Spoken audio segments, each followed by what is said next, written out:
Last night in Kabul, the United States ended 20 years of war in Afghanistan, the longest war in American history. We completed one of the biggest airlifts in history, with more than 120,000 people evacuated to safety. That number is more than double what most experts thought were possible. No nation has ever done anything like it in all of history. Only the United States had the capacity and the will and ability to do it, and we did it today. The extraordinary success of this mission was due to the incredible skill, bravery, and selfless courage of the United States military and our diplomats and intelligence professionals. For weeks, they risked their lives to get American citizens, Afghans who helped us, citizens of our allies and partners and others on board planes and out of the country. And they did it facing a crush of enormous crowds seeking to leave the country.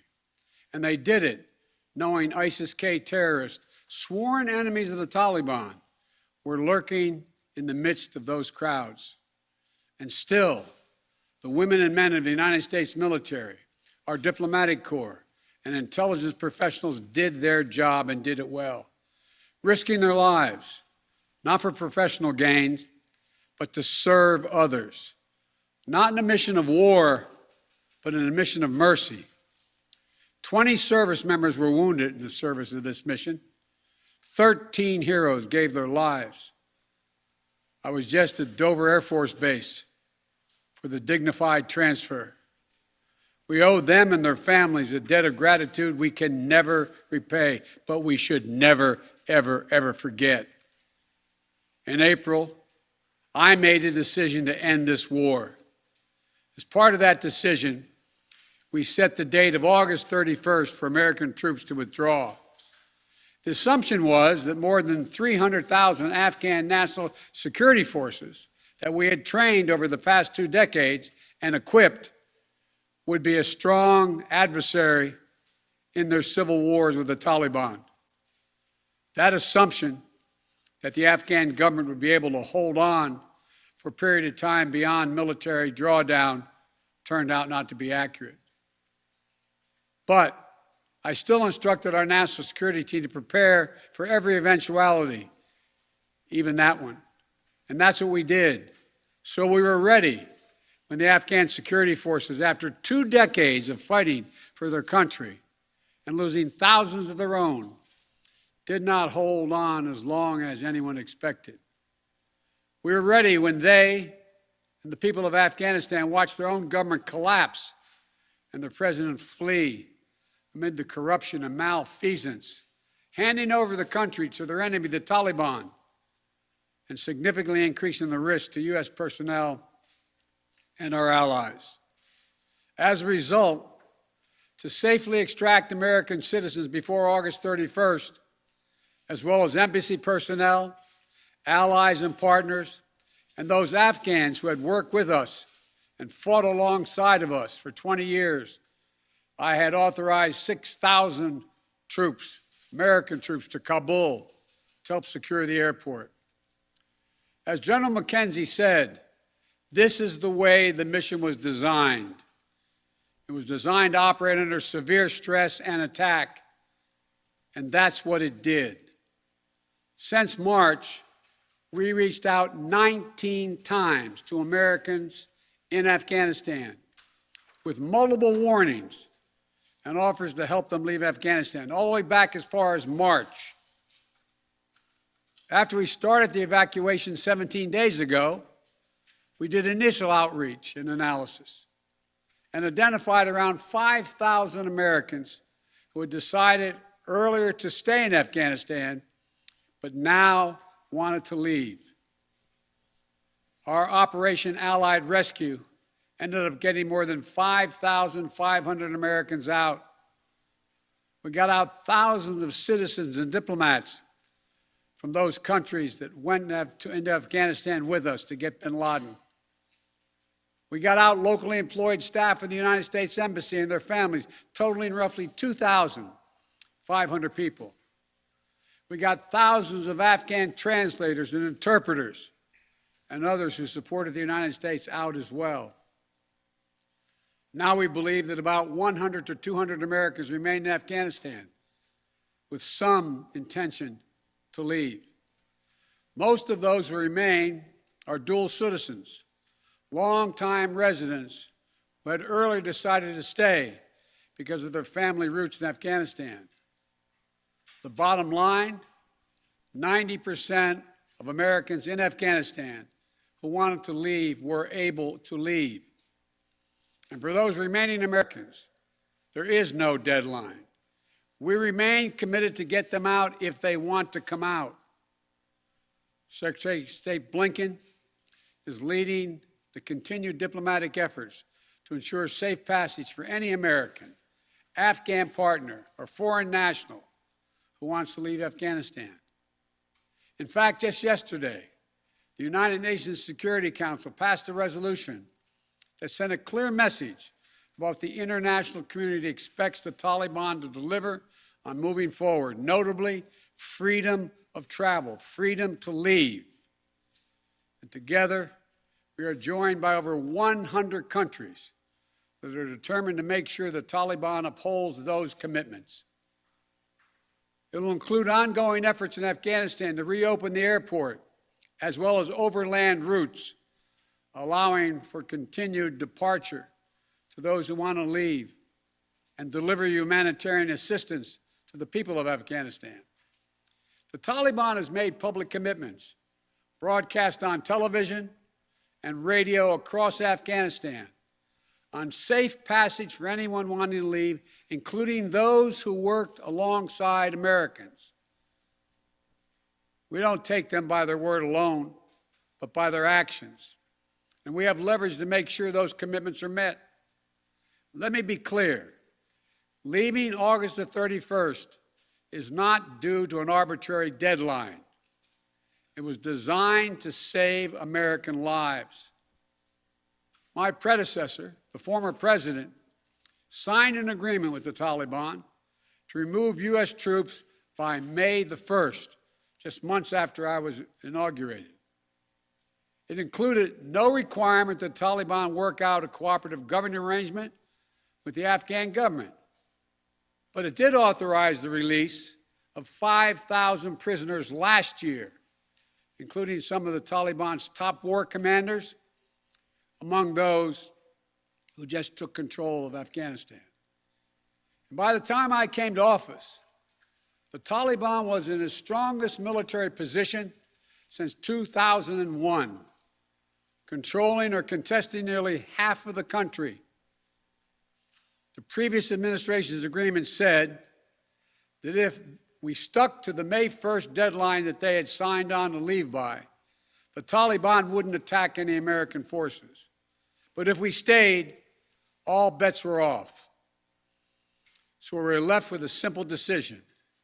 Either follow through on the commitment made by the last administration and leave Afghanistan, or say we weren't leaving and commit another tens of thousands more troops going back to war. That was the choice, the real choice, between leaving or escalating. I was not going to extend this forever war, and I was not extending a forever exit. The decision to end the military airlift operations at Kabul airport was based on the unanimous recommendation of my civilian and military advisors, the Secretary of State, the Secretary of Defense, the Chairman of the Joint Chiefs of Staff, and all the service chiefs, and the commanders in the field. Their recommendation was that the safest way to secure the passage of the remaining Americans and others out of the country was not to continue with 6,000 troops on the ground in harm's way in Kabul, but rather to get them out through non-military means. In the 17 days that we operated in Kabul, after the Taliban seized power, we engaged in an around-the-clock effort to provide every American the opportunity to leave. Our State Department was working 24/7, contacting and talking and in some cases walking Americans into the airport. Again, more than 5,500 Americans were airlifted out. And for those who remain, we will make arrangements to get them out if they so choose. As for the Afghans, we and our partners have airlifted 100,000 of them. No country in history has done more to airlift out the residents of another country than we have done. We will continue to work to help more people leave the country who are at risk. We're far from done. For now, I urge all Americans to join me in grateful prayer for our troops and diplomats and intelligence officers who carried out this mission of mercy in Kabul and at tremendous risk with such unparalleled results. An airlift that evacuated tens of thousands, to a network of volunteers and veterans who helped identify those needing evacuation, guide them to the airport, and provided them for their support along the way.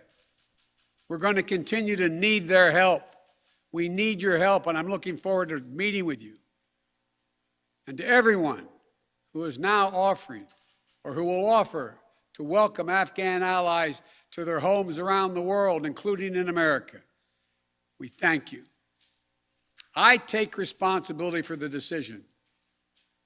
Now some say we should have started mass evacuation sooner. And couldn't this have been done in a more orderly manner? I respectfully disagree. Imagine if we'd begun evacuations in June or July, bringing in thousands of American troops and evacuating more than 120,000 people in the middle of a civil war. There still would have been a rush to the airport, a breakdown in confidence and control of the government, and it still would have been a very difficult and dangerous mission. The bottom line is there is no evacuation from the end of a war that you can run without the kinds of complexities, challenges, and threats we faced. None. There are those who would say we should have stayed indefinitely for years on end. They ask, why don't we just keep doing what we were doing? Why do we have to change anything? The fact is, everything had changed. My predecessor had made a deal with the Taliban. When I came into office, we faced a deadline, May 1. The Taliban onslaught was coming. We faced one of two choices: follow the agreement of the previous administration and extend to have more time for people to get out, or send in thousands of more troops and escalate the war. To those asking for a third decade of war in Afghanistan, I ask, what is the vital national interest? In my view, we only have one: to make sure Afghanistan can never be used again to launch an attack on our homeland. Remember why we went to Afghanistan in the first place? Because we were attacked by Osama bin Laden and al-Qaeda on September 11th, 2001. And they were based in Afghanistan. We delivered justice to bin Laden on May 2nd, 2011, over a decade ago. Al-Qaeda was decimated. I respectfully suggest you ask yourself this question.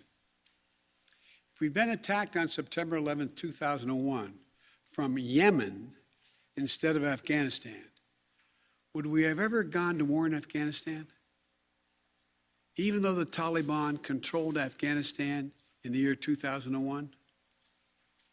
I believe the honest answer is no. That's because we had no vital interest in Afghanistan other than to prevent an attack on America's homeland and our friends. And that's true today. We succeeded in what we set out to do in Afghanistan, over a decade ago. Then we stayed for another decade. It was time to end this war. This is a new world. The terror threat has metastasized across the world, well beyond Afghanistan. We face threats from al-Shabaab in Somalia, al-Qaeda affiliates in Syria and the Arabian Peninsula, and ISIS attempting to create a caliphate in Syria and Iraq and establishing affiliates across Africa and Asia. The fundamental obligation of a president, in my opinion, is to defend and protect America. Not against threats of 2001, but against the threats of 2021 and tomorrow. That is the guiding principle behind my decisions about Afghanistan.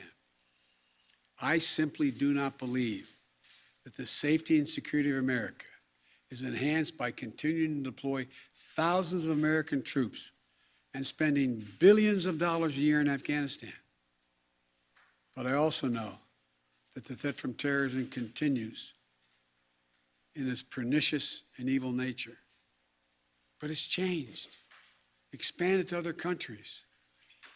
Our strategy has to change too. We will maintain the fight against terrorism in Afghanistan and other countries.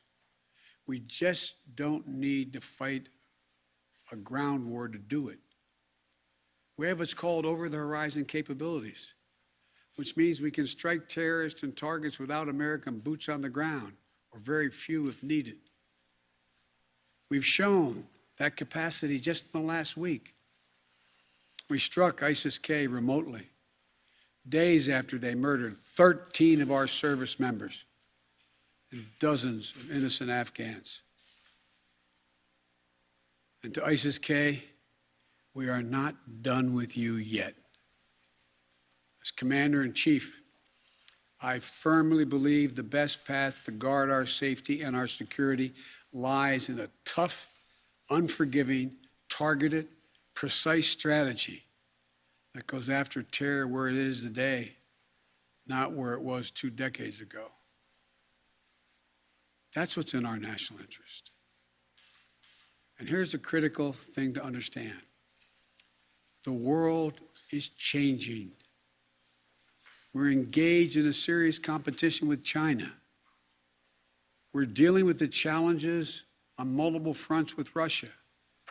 We're confronted with cyber attacks and nuclear proliferation. We have to shore up America's competitiveness to meet these new challenges in the competition for the 21st century. And we can do both.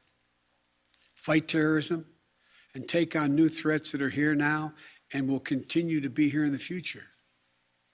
And there's nothing China or Russia would rather have, would want more in this competition in the United States to be bogged down another decade in Afghanistan. As we turn the page on the foreign policy that has guided our nation the last 2 decades, we've got to learn from our mistakes. To me, there are 2 that are paramount. First, we must set missions with clear, achievable goals, not ones we'll never reach. And second, we must stay clearly focused on the fundamental national security interest of the United States of America. This decision about Afghanistan is not just about Afghanistan. It's about ending an era of major military operations to remake other countries. We saw a mission of counterterrorism in Afghanistan, getting the terrorists and stopping attacks, morph into a counterinsurgency, nation building, trying to create a democratic, cohesive, and united Afghanistan, something that has never been done over many centuries of Afghan's history. Moving on from that mindset, and those kind of large-scale troop deployments will make us stronger and more effective and safer at home. And for anyone who gets the wrong idea, let me say clearly, to those who wish America harm, To those who engage in terrorism against us or our allies, know this: the United States will never rest. We will not forgive. We will not forget. We will hunt you down to the ends of the earth, and you will pay the ultimate price. And let me be clear. We'll continue to support the Afghan people through diplomacy, international influence, and humanitarian aid. We'll continue to push for regional diplomacy engagement to prevent violence and instability. We'll continue to speak out for the basic rights of the Afghan people, especially women and girls, as we speak out for women and girls all around the globe. And I've been clear that human rights will be the center of our foreign policy. But the way to do that is not through endless military deployments, but through diplomacy, economic tools, and rallying the rest of the world for support. My fellow Americans, the war in Afghanistan is now over. I'm the fourth president who has faced the issue of whether and when to end this war. When I was running for president, I made a commitment to the American people that I would end this war. And today, I've honored that commitment. It was time to be honest with the American people again. We no longer had a clear purpose in an open-ended mission in Afghanistan. After 20 years of war in Afghanistan, I refused to send another generation of America's sons and daughters to fight a war that should have ended long ago. After more than $2 trillion spent in Afghanistan, the cost that researchers at Brown University estimated would be over $300 million a day for 20 years in Afghanistan, for 2 decades. Yes, the American people should hear this: $300 million a day for 2 decades. If you take the number of 1 trillion, as many say, that's still $150 million a day for 2 decades. And what have we lost as a consequence in terms of opportunities? I refuse to continue a war that was no longer in the service of the vital national interests of our people. And most of all, after 800,000 Americans serving in Afghanistan, I've traveled that whole country, brave and honorable service. After 20,744 American servicemen and women injured, and the loss of 2,461 American personnel, including 13 lives lost just this week, I refuse to open another decade of warfare in Afghanistan. We've been a nation too long at war. If you're 20 years old today, you've never known an America at peace.